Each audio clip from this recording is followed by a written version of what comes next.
Good morning everyone बेटा।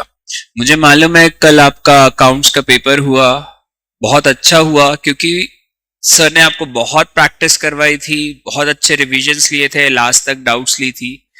अब आपका लॉ का पेपर है, पर लॉ के पेपर में पहली बार 3.5 दिन की छुट्टी है, तो इसे यूटिलाइज कैसे कर सकते हैं। मैं भी एक बात जानता हूं कि यार आप 3 घंटे या 4 घंटे से ज्यादा लगातार थ्योरी नहीं पढ़ सकते, तो आपको उसके बीच में ब्रेक मिलेगा। उस ब्रेक को क्यूए में कैसे यूटिलाइज कर सकते हैं वो समझते हैं, और आगे की प्रिपरेशन फिर 1.5 दिन बचेगा उसमें कैसे यूज कर सकते हैं वो समझते हैं। सबसे पहले अगर आपको 1 घंटे का ब्रेक मिलता है तो first thing you should do कि आपका लॉजिकल रीजनिंग इन्हीं छुट्टियों में प्रिपेयर हो जाए, जो इजी और स्कोरिंग है।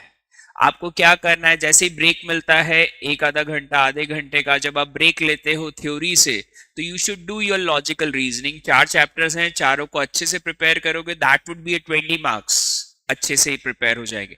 सेकंड, आपको फिर ना स्टैटिस्टिक्स के पेपर्स इजी वालों पे जाना चाहिए, जैसे मीन मीडियन मोड, ये सब पे। ये वाले टॉपिक भी आपके इन्हीं छुट्टियों में कंप्लीट होने चाहिए, that would be again a scoring topic. Dispersion तक पूरा अच्छे से होना चाहिए। फिर आपको मैथमेटिक्स का सबसे इंपॉर्टेंट चैप्टर की तरफ जाना चाहिए, that is time value of money, that contains around 10 to 15 marks. बहुत इजी और स्कोरिंग हो जाएगा, तो आपका ये पार्ट उस समय 1.5 दिन के लिए लोड थोड़ा सा कम हो जाएगा।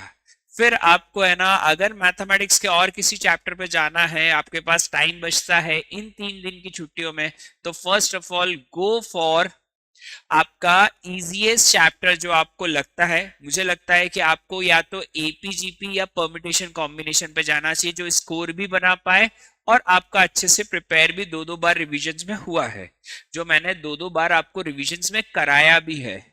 Then you should take your time, prepare your own syllabus कि आपको कौन से कंटेंट्स को पहले करना है इन 1.5 दिनों में। पर मेरे हिसाब से सबसे पहले go for ratio proportion, again a scoring and lengthy topic, क्योंकि आपका लॉजिकल रीजनिंग हो चुका है, तो लॉजिकल रीजनिंग लास्ट टाइम पर रात में फिर से प्रैक्टिस करना अच्छे से, या जब भी ब्रेक लेते हो उसमें भी, तो गो फॉर लॉजिकल रीजनिंग। फिर आपको अपने है ना अकॉर्डिंग लिस्ट बना लेनी चाहिए कि अगर आपको सेट्स इजी पड़ता है तो पहले वो प्रिपेयर करो, फिर आप है ना उसमें से है ना इक्वेशंस वाला प्रिपेयर करो, फिर लीनियर इनइक्वालिटी प्रिपेयर करो, और फिर आपके प्रोबेबिलिटी के चैप्टर्स बचे हुए प्रिपेयर करो, जो जो आपको स्कोरिंग ऑल लगते हैं। फिर आपको लास्ट में डिफरेंशिएशन इंटीग्रेशन पे जाना चाहिए, पर उस डिफरेंशिएशन इंटीग्रेशन से पहले आपको अपना लिमिट्स जरूर प्रिपेयर करना चाहिए, जो मैंने आपको लेक्चर्स में प्रिपेयर करा है। वो लेक्चर अगर आप रिवाइज कर पाओ तो that is a better thing. Limits बहुत स्कोरिंग है, डिफरेंशिएशन इंटीग्रेशन आपको लग सकता है आपको हार्ड हो, बट आपका लिमिट्स वाला टॉपिक बहुत इजी है। And differentiation integration go for the last thing. In the last and one thing, paper में फॉलो द राउंड सिस्टम, जो मैं आपको हर बार कहता था, फॉलो द राउंड सिस्टम।